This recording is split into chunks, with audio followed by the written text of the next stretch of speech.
과거의 풍선 효과를 한번 볼까요? 지금 비규제 지역 벌써 들썩인다고 했는데 군포도 이미 움직였고요. 그 다음에 남양주도 이미 움직였고요. 그리고 수원도 지금 규제 지역이 아닌 권성구도 움직임 지역들이 물건들이 좀 있습니다. 규제를 하기 전부터 이미 들썩이고 있었습니다. 근데 이게 더 가속화되고 퍼짐은 더 커질 걸로 저는 예상이 드는 게 과거를 한번 보겠습니다. 문재인 정부 때 가격의 급등과 풍선 효과의 절정은 어떤 식으로 일어났냐 보시면요, 되게 재밌는 게 2020년 6.27 대책이 규제 지역을 확대를 했어요. 어디까지 했냐? 그 전에 조금씩 하다가 이제 본격적으로 수도권 대부분 지역하고 대전, 청주까지 규제를 확대를 합니다.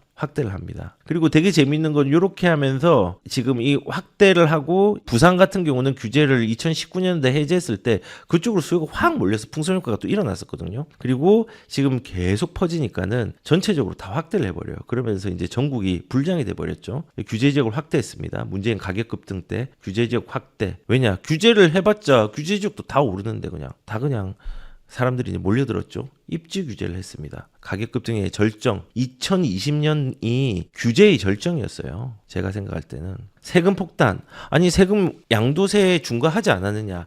7.10 대책 때 양도세 10% 중과 더 올립니다. 종부세 6%까지 합니다. 취득세 12.4%까지 땡겨버립니다. 이때 세금 규제까지.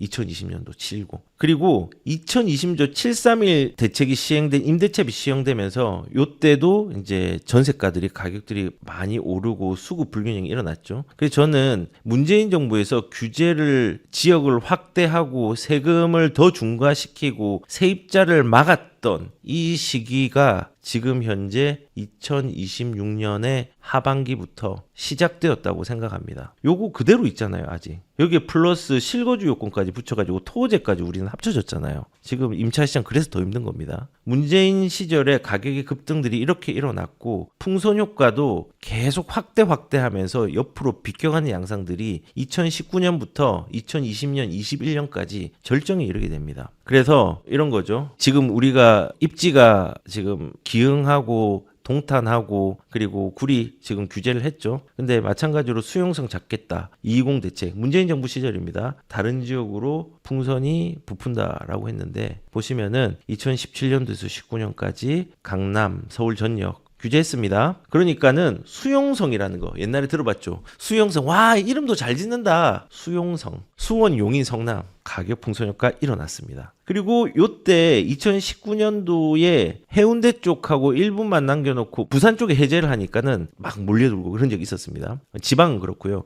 2020년도 2월 달에 수용성을 또 막아버리니까는 안시성이 뜹니다. 이름 특이하죠. 안산, 시흥, 화성. 안산 같은 경우는 여기에 뭐가 있죠? 신안산선. 경기 남부로 연결되는 교통이 있었어요. 그 다음에 시흥. 여기는 월판선, 경강선이죠. 판교까지 연결되는 노선이 있었어요. 화성은 GTX가 있었죠. 여기에 분당선도 있고 분당선도 일부 있긴 하지만 이게 이제 동탄 쪽에 제일 큰 역할을 한 거죠. 그래서 이쪽으로 또 풍선 효과가 일어난 거예요. 풍선 효과가 서울, 강남권 그리고 경기도의 이제 수용성에서 안시성으로 넘어갔습니다. 220 대책을 펼쳤을 때 그런 거예요. 그리고 6.27 대책을 펼칩니다. 문재인 정부에서 수도권 대부분 지역으로 확산되죠. 그리고 교통적으로 조금 안 좋았던 김포, 파주 좀 소외되었던 지역들 여기 매수세가 폭발을 합니다. 그리고 이 규제를 한 다음에 2020년도, 2021년도 119 대책, 121 대책 하면서 광역지자체 저가 요까지 싹 다 퍼지게 됩니다. 그러면서 예전에는 서울 사야지 그다가 경기 남부로 왔고 경기 남부 사야지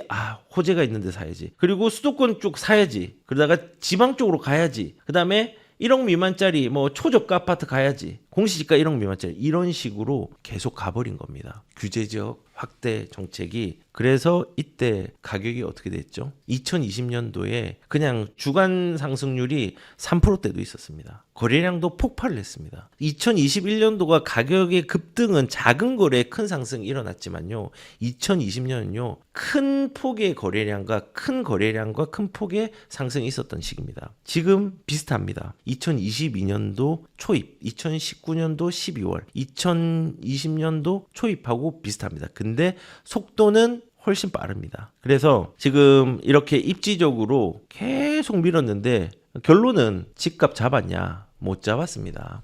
근데 이걸 그대로 하고 있습니다. 근데 저는 그런 생각이 들었어요. 이번에 이재명 정부에서 한꺼번에 토호제라는 이런 걸 왕창 해버리니까는 이게 안 잡히는 거 알았잖아요. 그리고 확산되는 거 알았잖아요. 그러니까는 예전에 문재인 정부에서 했던 것처럼 이제 필요한 지역만 이렇게 타겟팅해서 한다는 생각도 좀 들긴 했는데 못 잡았습니다. 우리는 이 결과를 알고 있습니다. 그리고 지금까지 나왔던 모든 정책들이 새로운 게 없습니다. 예전에 다 하고 결과들이 나왔던 겁니다. 그리고 입지적으로는 그렇고요. 이제 풍선 효과라고 얘기했는데 이제 가격적인 부분을 볼게요. 종부세 6%, 양도세 70% 이상, 매물 잠김, 거래 절벽이 우려된다. 그리고 이때 가격들이 급등을 한 시기죠. 근데 이때도 보면요. 가격이 왜 올랐을까를 생각을 해봐야 됩니다. 가격이. 근데 보세요. 710 대책. 이때가 제가 볼 때는 이제 규제의 최고조가 이르는 시기가 2020년이었어요. 2018년, 17년도 8.2 대책, 2019년도 9.13 대책, 그 다음에 2020년도는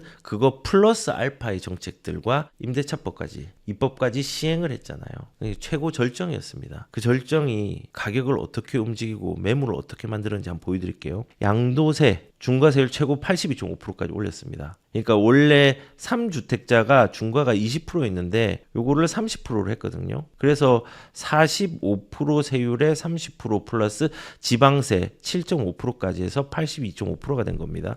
요때 생겼습니다. 그러니까는 매도를 포기하거나 가족 간의 우회 증여가 폭증했습니다. 그래서 2020년대 증여가 최대 역대치를 기록했습니다. 그러면은 지금은 어떨까요? 지금도 보시면은 2026년 거죠. 양도세 중과로 인해서 증여 급증하죠. 서울 40개월 만에 최대고 흐름도 보면은 2017년도 18년도에 증여가 늘었죠. 그리고 2020년도에 증여가 이렇게 폭증을 합니다. 이때가 역대 최대로. 그리고 잠잠하죠. 2026년 뭐가 있었죠? 양도세 중과가 일어났습니다. 비슷하게 일어나죠. 우회해서 그래서 부자들만 더 안전장치를 더 세습을 더 빨리 할 수 있도록 가속화시켰습니다. 매물도 줄었고 매도를 포기하고 매물 잠김이 일어났고 가격은 급등을 한 시기입니다. 2020년 7월은 거의 가격 급등의 절정입니다. 2021년보다는 덜 올랐지만 절정입니다. 절정. 종부세는 이때 6%로 올렸습니다. 710 대책입니다. 조세 정가가 일어나면서 월세화 되고 집값 상승 기대감으로 버티기가 이때 이제 일어나기 시작했죠. 그러면서 2021년도에 세금 폭탄이 맞으니까는 거래는 줄어들고 가격은 급등한 영상 일어났습니다. 요거 때문에 그렇습니다. 그래서 이때 최고세율 6%로 상향한 때 임대차 3법이 20일 뒤에 시행이 됐잖아요. 시행이 되면서 전세의 수급 불균형이 확 일어나 버렸습니다. 그러면서 전월세 폭등했습니다. 볼까요? 임대차 입법 도입하고 조세 정가에 따른 시장의 유동 물량이 증발하는 시기였는데 2019년도에는 0.45% 정도까지 물량이 조금 안정적으로 보합이 일어나고 있었습니다. 가격들이 전세가가. 그런데 2020년도에는요 12.5%로 폭등합니다. 쑥 올라갔죠. 그리고 2021년도도 쑥 올라갔죠. 임대차 입법하고 세금 중과의 결합이 있었습니다. 그리고 요거를 조세 정가를 했죠. 왜냐면 이런 거예요. 임대차 입법으로 4년 동안 내가 매물을 못 내놓네. 나 그러면은 전세가 올릴 거야. 그리고 세금 중과를 이제 했잖아요. 그러면은 나는 매물을 가지고 있어야 되는데 이 보유세가 6%까지 최대 오른다네. 그래? 그러면 나는 4년 동안 매물도 이제 내가 못 그걸 하니까 새로운 세입자를 못 하니까 요거 플러스 세금에 대해서 조세 정가를 해서 방어를 해야 되겠다. 라는 또 생각이 들겠죠. 그리고 이때 사실은 또 세입자들이 전세가 힘들었던 게 뭔지 아십니까? 요때 3기 신도시 발표했어요. 3기 신도시 발표하면서 3기 신도시에 난 들어가야지. 하남 교산 신도시 들어가야지. 이런 사람들이 굉장히 많았습니다. 그래서 집을 안 사고 사전 청약을 해서 기다린 사람들도 증가하는 시기였습니다.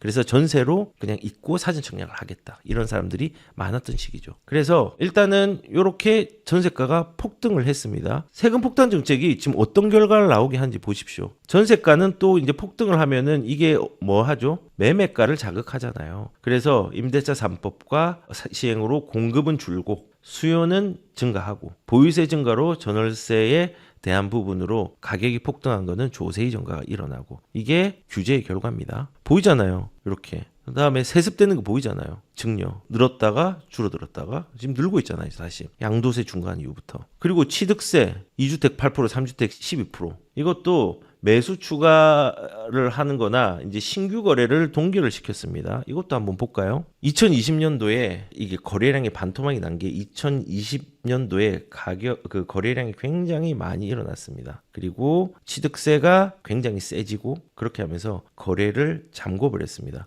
거래를 하고 싶은데 거래를 또 못하게 하는 거죠. 그래서 이거는 양도세, 취득세 뭐 이런 것들이 다 결합해가지고 2021년도는 가격도 올랐지만은 거래량들이 완전히 빠지면서 가격들이 급등하는 기이한 현상이 일어났습니다. 그리고 되게 재미있는 건 뭐냐면요.